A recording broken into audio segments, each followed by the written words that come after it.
찬송가 170장 찬송을 부르시겠습니다. 170장 찬송을 부르시겠습니다. 내 주님은 살아계셔 날 지켜주시니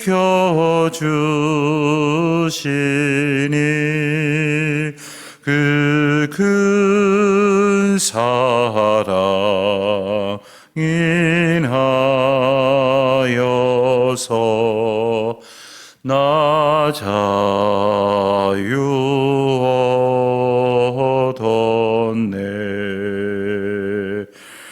나의 구원 되신 주님, 내 소망 되신 주, 항상 나와 함께 하셔 곧 다시 오시리. 나를 거룩하게 하려 주 나를 부르니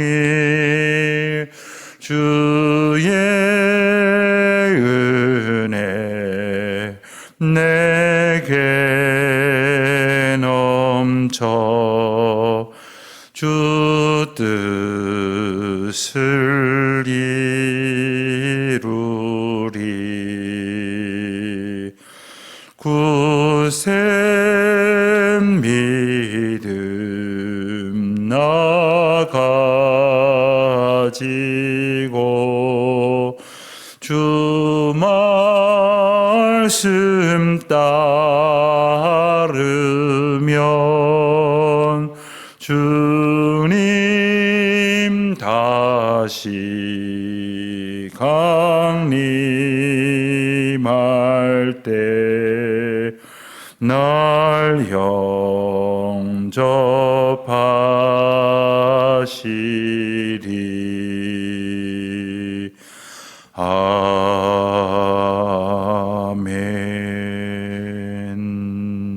아멘.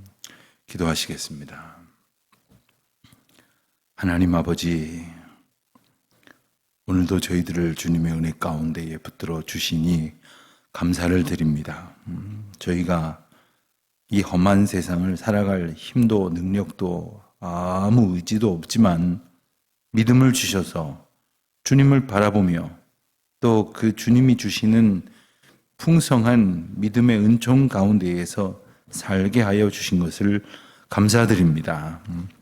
무엇보다도 주님의 살아계심을 깨닫게 하시고 사망 권세를 깨뜨리시고 다시 살아나셔서 지금껏 우리 가운데에 살아계신 주님의 놀라운 은혜와 능력을 베풀어 주신 것을 기억하며 감사를 드립니다.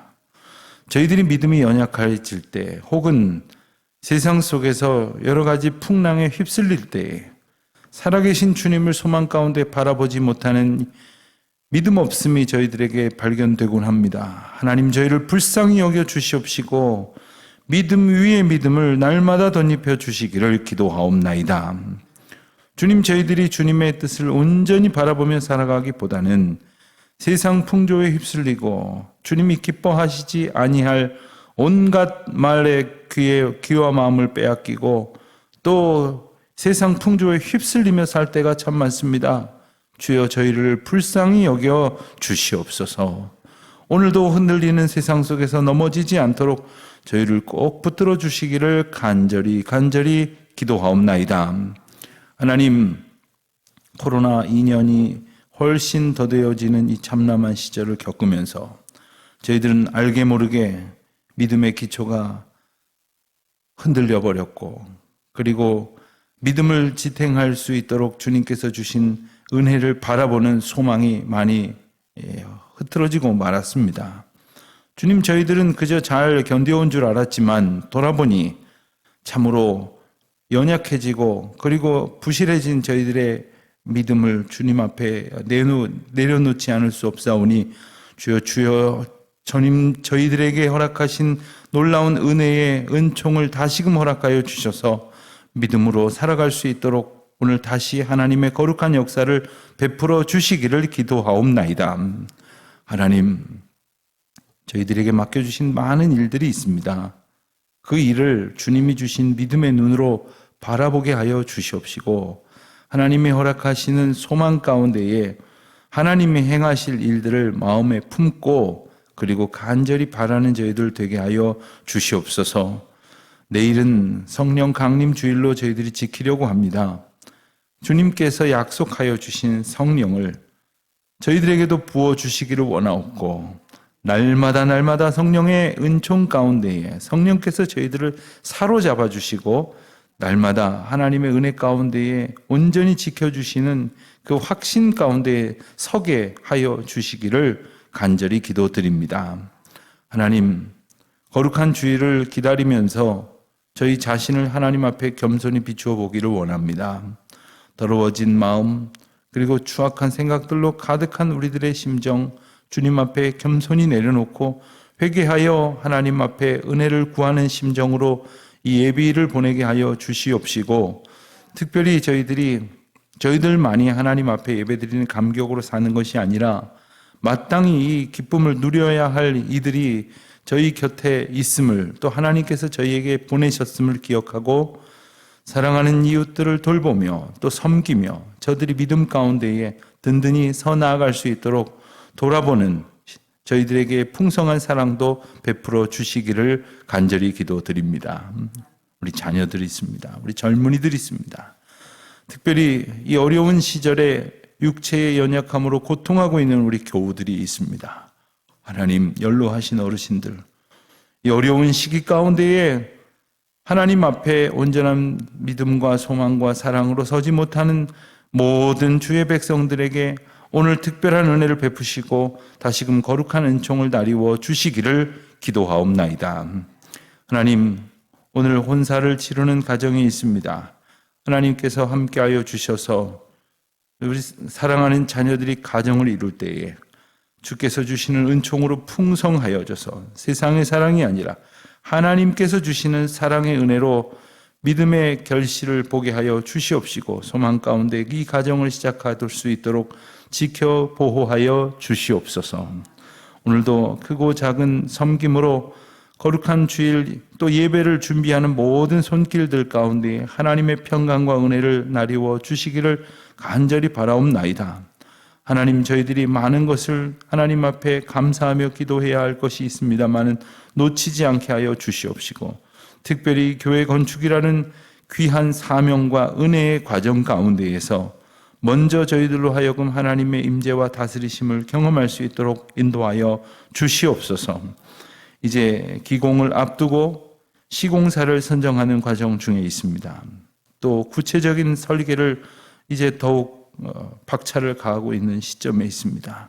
하나님, 이 일을 맡은 자들과 또 저희 교회와 협력하는 모든 일꾼들을 하나님의 은혜 가운데에 꼭 붙들어 주시옵소서.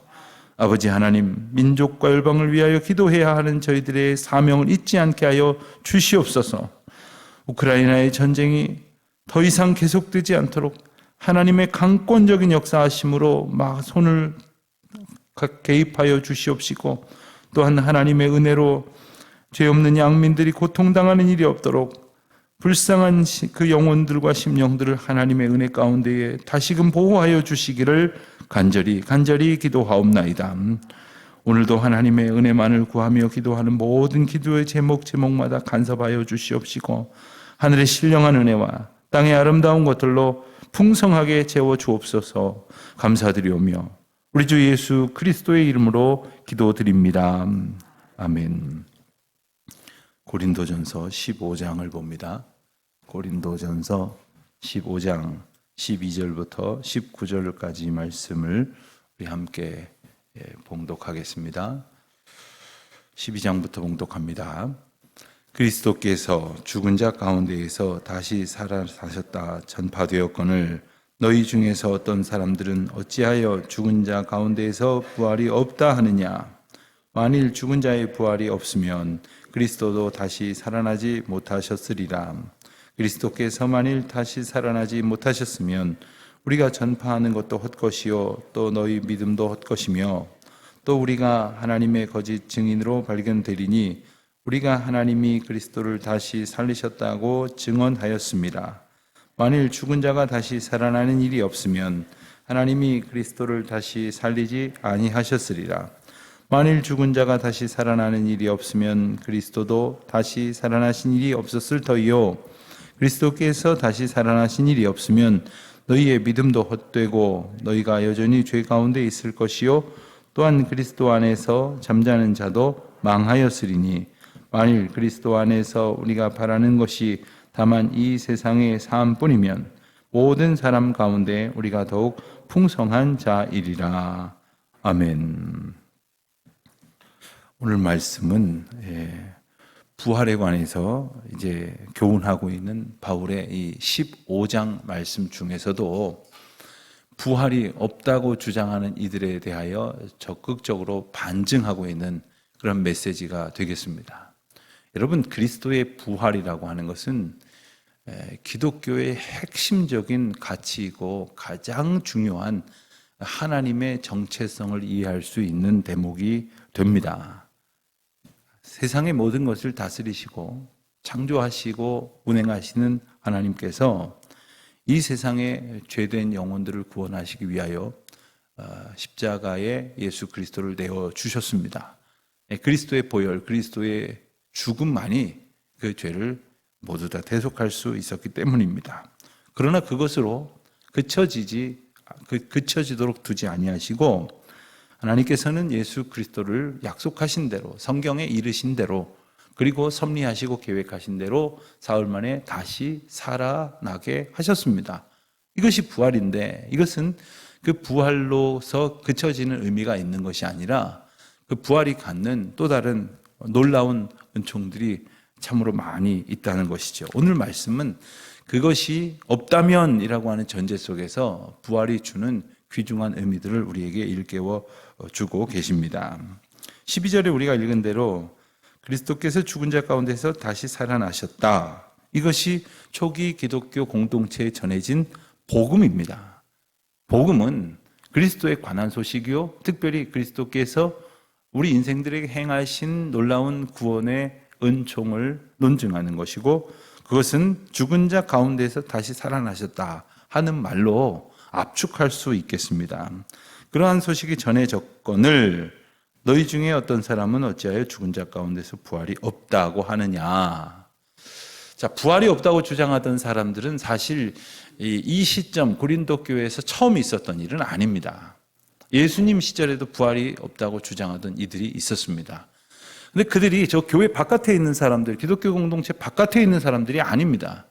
공동체 안에 있던 사람들이 그것을 주장했습니다. 심지어 놀랍게도 믿어지지도 않겠지만 제사장들이 그랬습니다. 초대 기독교 공동체, 유대교 공동체죠. 유대교 공동체를 이루는 가장 대표적인 계파 가운데에 더 많은 비중을 차지하고 있었던 파벌은 바리새파라고 할 수 있겠지만 못지않은 권력을 가지고 있었던 파벌이 사두개파입니다. 그래서 오늘날로 쉽게 설명을 하자면 조금 다른 의미도 섞여 있긴 합니다만은 이 바리새인들은 신학을 말씀을 연구하는 사람이라고 한다면 이 사두개파는 그 연구된 말씀을 가지고 실제로 각 회당에서 혹은 각 공동체에서 영적인 그 어떤 그 제의들을 구체적으로 이끌어가는 제사장들이 됩니다. 오늘날로 말하면 바리새파들은 저 신학교 교수님들쯤 된다면 제사장들은 각 로컬, 각 지역 교회의 목회자들이라고 할 수가 있겠습니다. 자, 그들이 예수 그리스도에 대한 복음의 소식을 들었으나 그들은 예수 그리스도의 몸의 부활을 믿지 않았습니다. 고린도 교회 안에 이 몸의 부활을 믿지 않는 양상이 나타난 것은 그 사두개파의 영향과 함께 또 한 가지가 더 있었다고 이렇게 추론이 됩니다. 그것은 바로 헬라 철학의 영향이라 할 수 있겠는데 헬라 철학은 이원론적 철학 기초를 가지고 있습니다. 즉 영적인 것은 선하고 귀하고 육적인 것은 악하고 추하다. 그러니까 영의 부활은 뭐 인정할 수 있을지 모르지만 몸의 부활은, 몸은 별것도 아니고 악하고 그리고 추한 것인데 몸의 부활을 꼭 그것이 이루어져야 하느냐부터 시작해서 그 몸은 부활할 수 있을 만큼의 가치를 갖고 있지 않다 하는 식으로 폄훼하면서 몸의 부활을 부인하는 그러한 양상들이 있었다 하는 것을 추정하게 됩니다. 한 가지를 덧붙일 수 있다면 고린도 교회는 다른 교회 공동체에 비해서 월등히 그 은사가 많았던 교회입니다. 어떤 영적인 현상들도 많았습니다. 그리고 그 도시 자체가 기독교 신앙을 배제한다 하더라도 어떤 그 신령한 것을 사모하는 그러한 지역적 분위기가 강했습니다. 그렇기 때문에 육적인 문제보다는 이것은 경히 여기고 많은 어떤 영적인 가치를 추구하다 보니까 영은 귀하고 육은 악하다 하는 그러한 주장들과 결부되어서 육체의 부활에 대해서 소중하게 받아들이지 않았던 경향이 있었다는 것을 알게 됩니다. 자, 그렇게 고린도 교회 공동체 안에는 이게 그리스도 신앙을 이제 전에 받고 그리고 그리스도 신앙 속에 세워진 공동체임에도 불구하고 부활이 없다고 주장하는 사람들이 있었다는 거죠. 바울은 13절 이하에서 좋다, 너희들이 주장하는 대로 정말 부활이 없다면 하고 몇 가지 중요한 문제들을 짚어가고 있습니다. 우선 13절에 보는 대로 죽은 자의 부활이 없다면 말할 것도 없이 그리스도도 다시 살아나지 못하였을 것이다. 자, 어떤 사람들은 혹 더 큰 논란의 비화를 막기 위해서 그리스도의 부활은 또 인정하는 척하는 그런 경우도 있었습니다. 그러나 그것은 육신의 부활을 의미하는 것이 아니라 영혼 불멸설을 주장해서 영혼이 멸해지지는 않았을 것이다. 왜냐하면 그리스도께서 보여주신 그러한 영적인 의미와 그리고 능력과 그리고 하나님 되심 자체까지도 부정할 수가 없었기 때문에 아주 모호한 태도를 취하고 있었던 사람도 있었습니다. 하지만 육신의 부활을 부인하면서 영의 부활을 인정하는 그런 태도는 결국 그리스도의 부활을 부인하는 것이라고밖에 할 수가 없는 것이죠. 결국 부활을 부정하는 것은 바울이 전하고 그리고 초대 기독교 공동체가 전했던 복음의 메시지를 거부하는 것이라고밖에 말할 수 없는 겁니다.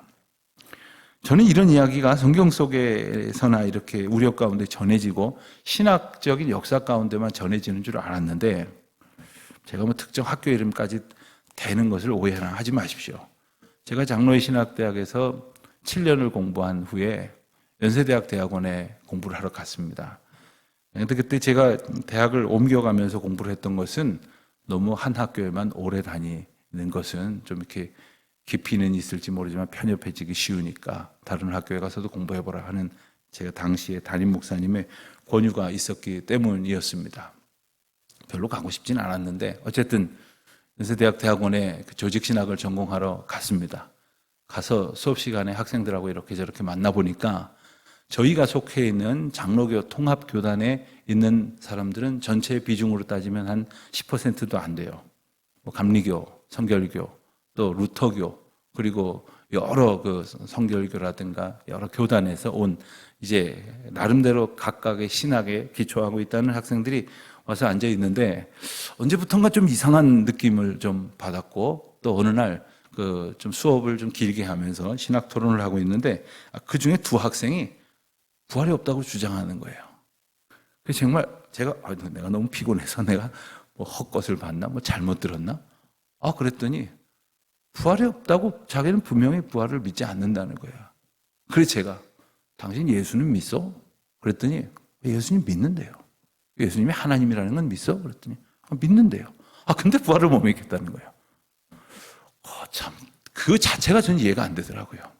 아니 예수님이 하나님이신데 그 하나님이 부활하셨다는 것을 못 믿겠다니.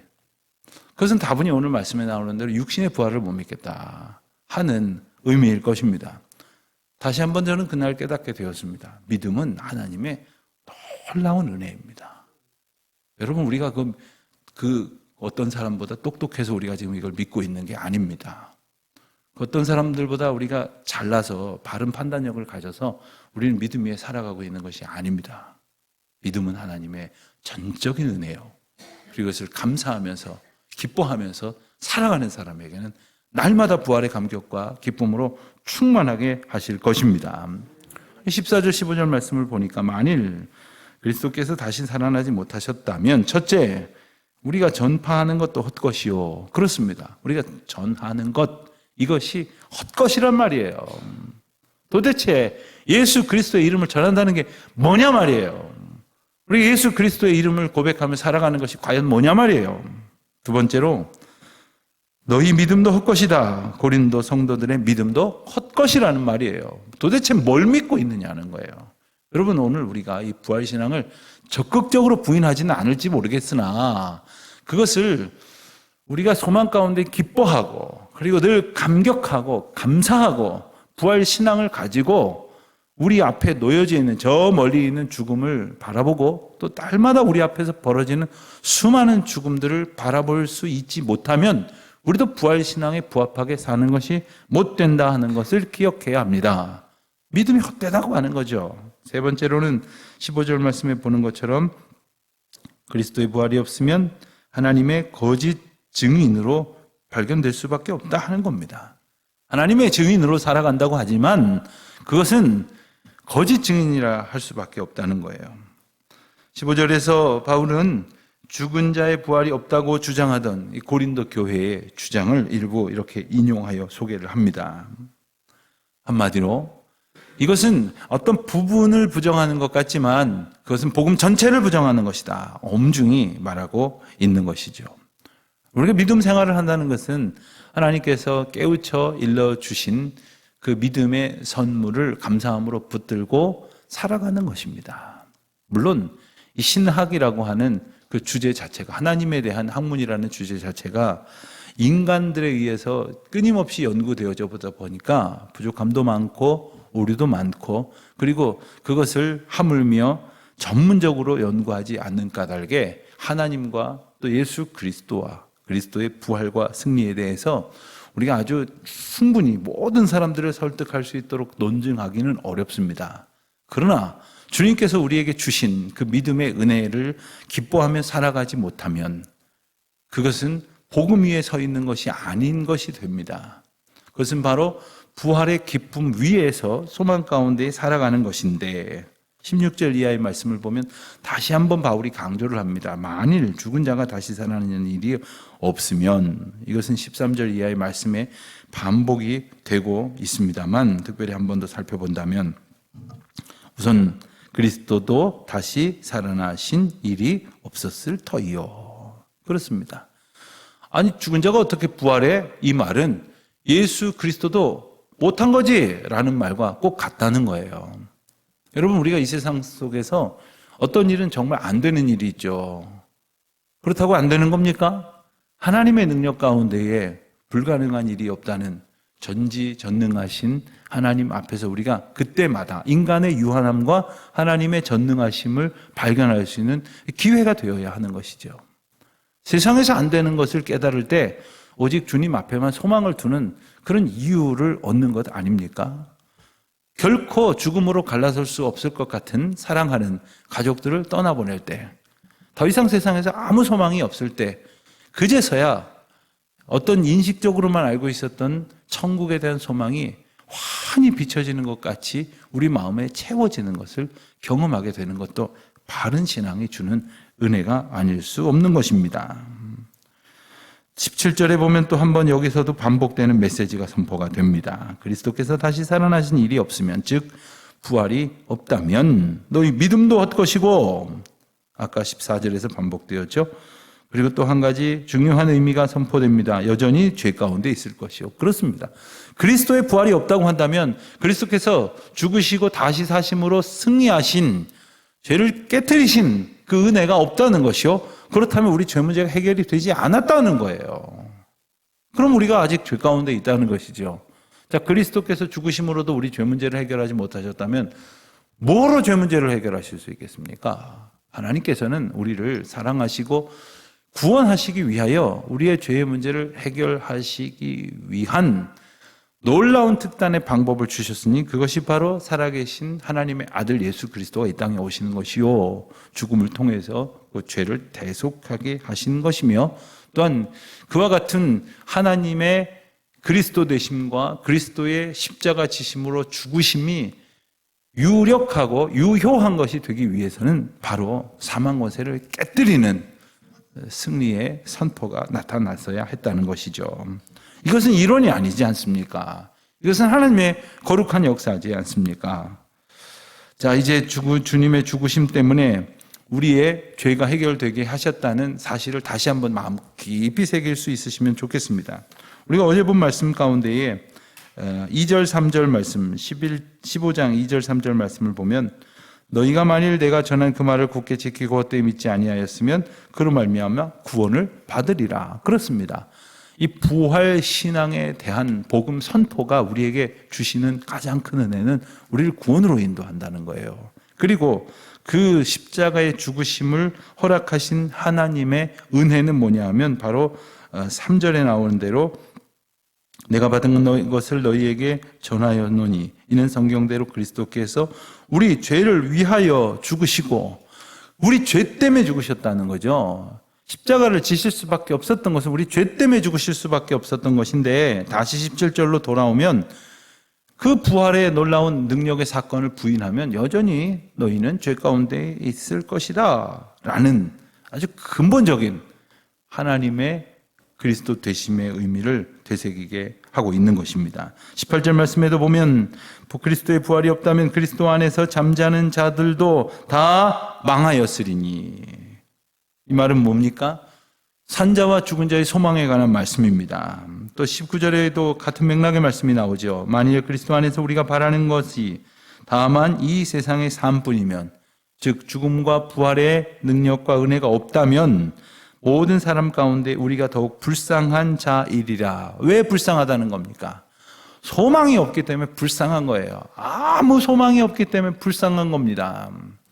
여러분, 우리 자라나는 청소년들이 참 힘든 시절을 보내지 않습니까? 공부하는 게 얼마나 어렵습니까? 여러분들이라면 또 하시라면 하겠습니까? 얼마나 힘든 시절을 보내고 있는지 모릅니다. 그러나 가만히 그 아이들을 이렇게 들여다보면 한편으로 부럽지 않습니까? 너는 노력하면 뭐든지 될 수 있다. 너는 많은 일들을 할 수 있어. 하지만 참 죄송합니다. 뭐 가진 재산도 많고 쌓아놓은 명예와 권세도 많이 있으실지 모르지만 시간이 지나가면 지나갈수록 우리는 할 수 있는 게 점점 줄어들어 가지 않습니까? 어린아이들에게 얼마나 큰 소망이 있는 겁니까? 마찬가지입니다.